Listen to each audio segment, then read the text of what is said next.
People can be struggling with pornography for years and not see any change, even after years of therapy and different types of help. If you talk to most therapists, they will say, well, you just got to simply change the way you think, which will change the way you feel, which will then change your behavior. In today's episode, I want to challenge that. If changing your thoughts feels impossible, then this episode's for you. Hey everybody, welcome to the Inner Revolution. Here you're going to find a community of people who are all trying to achieve the same thing, and that's change. And the type of change that you're looking for takes just that, an inner revolution. It takes patience, persistence, and hard work. So you've come to the right place. If you're watching on video, you might notice that I'm in a new studio, baby. I'm just kidding. I'm at my in-laws here for the holidays. It's currently Christmas Eve, so Merry Christmas to all of you who are watching. And if you're watching this on Christmas Eve or Christmas, you're the man, dude. Before we dive deep into the episode, I want to thank our sponsor for today, which is Enovo Counseling and Wellness. If you're looking for therapy or coaching, then Enovo is going to be the place for you. Enovo is focused on helping men and women deal with all types of things, ranging from sex addiction, mainly pornography, betrayal trauma, self-worth, anxiety, and depression. Enovo also does lie detection, which can be a great way to start therapy off with a clean slate if you do struggle with things like trusting your partner and you can't move forward without that barrier. Then starting with the lie detector can be a great way to make sure that you both are on the same page before you actually start the journey of therapy. If you want to schedule a therapy session or a coaching session, you can through the link down below in the description, or you can go ahead and text that number right underneath the link. Okay, so what are we doing today? We're talking about this idea that's really popular in CBT, and I want to make sure I frame this right, that there's nothing wrong with what I'm about to say, okay, about CBT. There's nothing wrong with it. I do think the problem that we find is that therapists and people in general put too much weight into this and think it's the end-all be-all, when I don't really think that's the case. So what am I talking about? I'm talking about this idea in CBT that you need to change your stinking thinking, and the way you do that is by focusing on your thoughts, because what you think affects the way you feel, which then leads to behavior, changes how you act. And I do think at the end of the day there is a time and place for this, and if it's really helpful for you, then great. It works, and that's fine. For a lot of you, it may not be that helpful depending on what you're going through. I think when it comes to focusing on thoughts specifically, when you're dealing with rumination, anxiety, depression, it can be really helpful. And I think it has its place in the world of addiction as well, for sure. But sometimes for some people, when you tell them just to, well, maybe you should think differently, when they're just in the pits of depression, it might seem a little invalidating, right? And it may not be the most helpful in the given moment.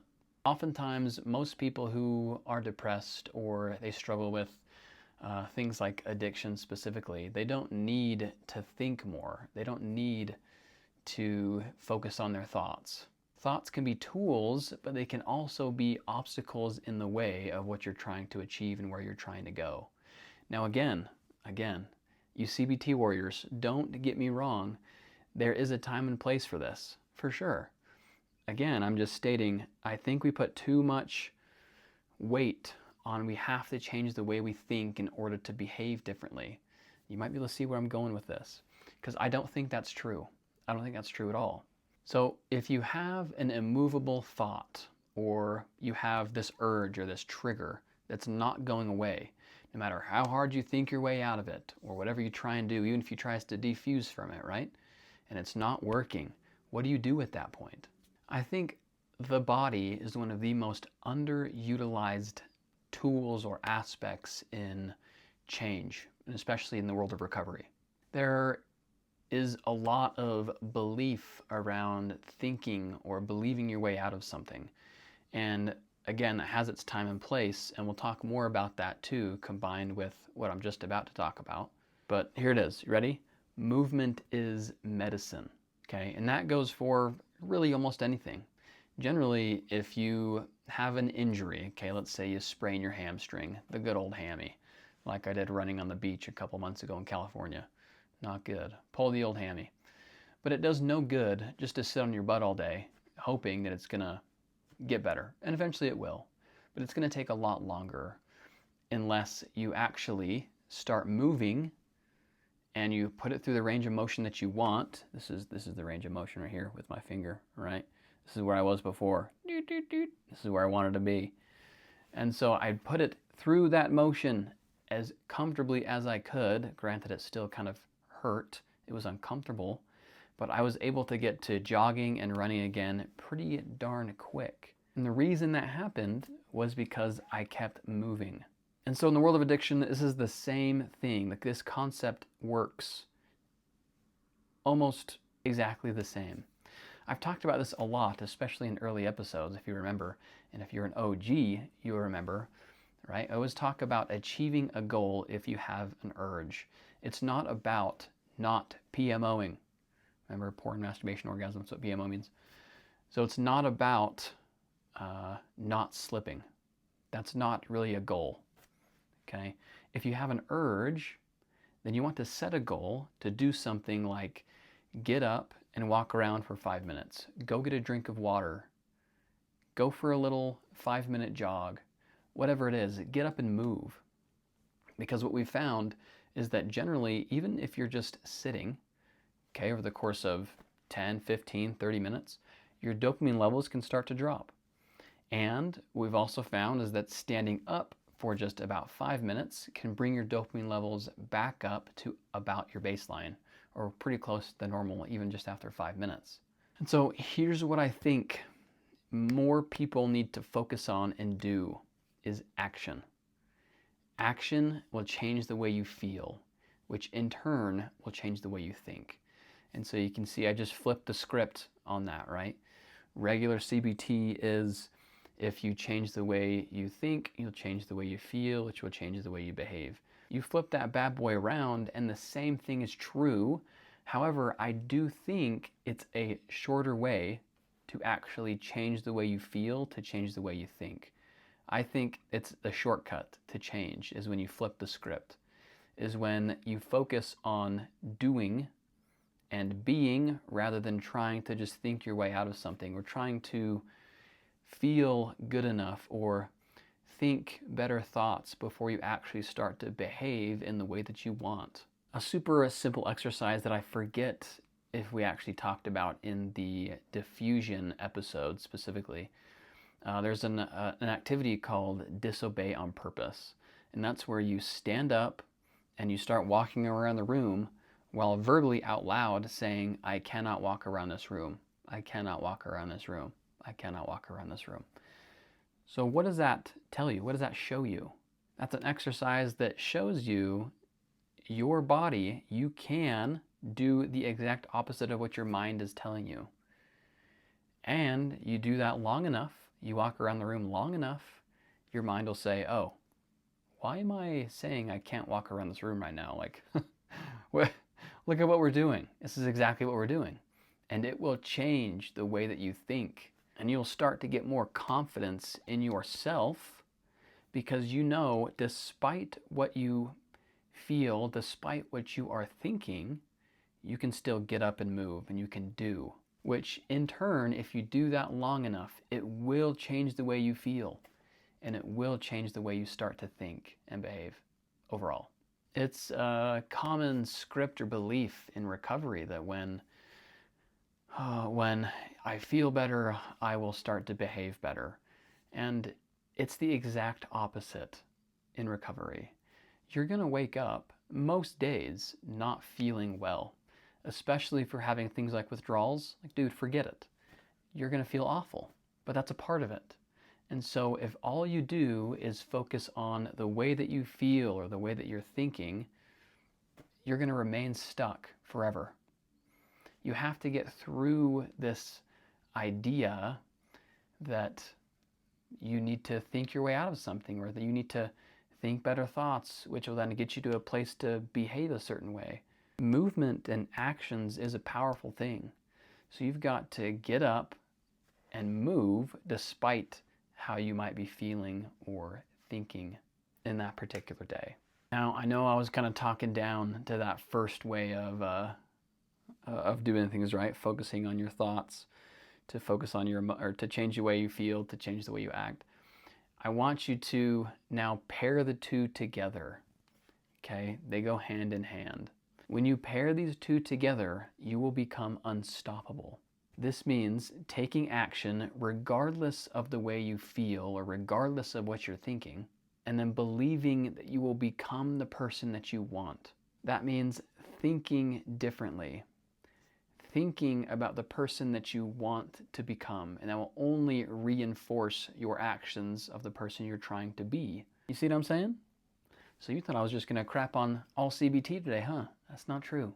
Both have a place, and when you pair them hand in hand, that's where you're gonna see actual, real results.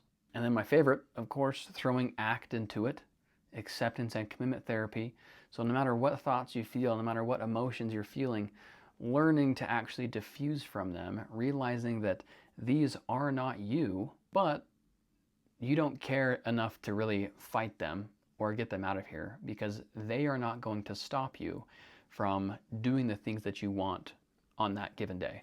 Now, the reason action is so important is because of this right here. You ready? If you want to change, you cannot stay the same person you are now. Mind blown.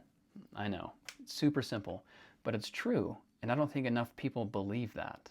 I talk with people all the time they say things like, man, I know all of my triggers. I generally know if I'm gonna have a slip that day. I generally know what I need to do on any given day to be able to be that person that I want. But they've been in therapy and in recovery and coaching for years, and nothing has changed. And that's because they're focused too much on what's going on up here and trying to change everything up here in the mind without actually taking action, without doing things, without moving. So if you want to stay the same, keep doing the same things you're doing, like physically. Sure, you can try and change up here, and if that really works for you, it can lead into overall change of behavior. It can. But from my experience, generally that doesn't work as well as focusing on taking action over anything. There are going to be days where you feel like you can't move forward. There will be days where your thoughts feel like they're betraying you. But that is when you need to start taking action towards the person you want to be, despite those feelings, despite those thoughts. I'm sure everybody has heard the phrase, fake it till you make it. And to an extent, a very large extent, that's true. Think about the person that you want to be. Is pornography in your life at that point? In this person's life, this ideal version of you, is pornography there? Well, probably not if you're listening to this podcast. So you need to make it crystal clear about who you want to be and what you want to achieve. And then wake up every single morning with that version of you, that vision in your mind, and let that guide your actions despite how you feel up here, despite the thoughts that you have, despite thoughts of imposter syndrome, like, oh man, I'm not this person. Like, why am I doing this? I'm actually this big old loser, right? That might be the way you feel sometimes, and that's okay. Eventually, after doing this day in and day out and keeping it in the forefront of your mind, you'll look back and realize, wow, holy crap, I've come a long way. And you'll be closer to that person that you want to be. Will you ever be that person? Depends. That version of you who doesn't have pornography in their life is out there. And it's possible. But you can't lose sight of what it takes. Now, at the end of this episode, you might be like, oh man, like, I am so pumped. Let's go, let's get it. And you wake up tomorrow morning and that feeling of motivation's gone. But remember, it's not about how you feel. It's not about what you think, at least for the most part. It's about what you do, how you act, because that will change the way that you feel, which will change the way that you think. And then while you are behaving in line with the person you want to be, believing that it will happen, and believing that you know what you need to do and that you will do what's necessary to get there. Trusting yourself, trusting your intuition. It's interesting. I think most people, if not everybody, if they pay attention, knows what they need to do to become the person they want, to get the results that they're looking for. But the problem nowadays is that it's too loud. We're too distracted. We've got things like podcasts, videos, Instagram, TikTok, all these things that we're glued to, and we don't take the time to think about what it is that we need and what it is that we actually need to do to get the results that we're looking for. So if you're stuck, and if you've been stuck for months, years, here's a question I want you to sit with. What specific action have you been waiting to feel ready for? And what would it look like to do it anyway? Awkward, resistant, and unmotivated. Because here's the truth, man. You're never gonna feel ready. Most days you're not gonna feel like you want to. And that's okay. But you have to commit to yourself that you will take action regardless of the way that you feel. And if you have a clear plan, if you know what you need to do, you will start seeing results. You will. So it's time to stop thinking, and it's time to start doing. Thank you guys for listening so much to this episode. I want to wish you guys a very Merry Christmas. You are all doing so great. You're doing so much better than you think you are. And if you give yourself anything this Christmas, it should be that. Tell yourself that you are doing better than you think you are. You have the strength to do what it takes. You have the courage to do what it takes. And your worth is 100%, and nothing can ever change that. Talk to you guys next week. Peace.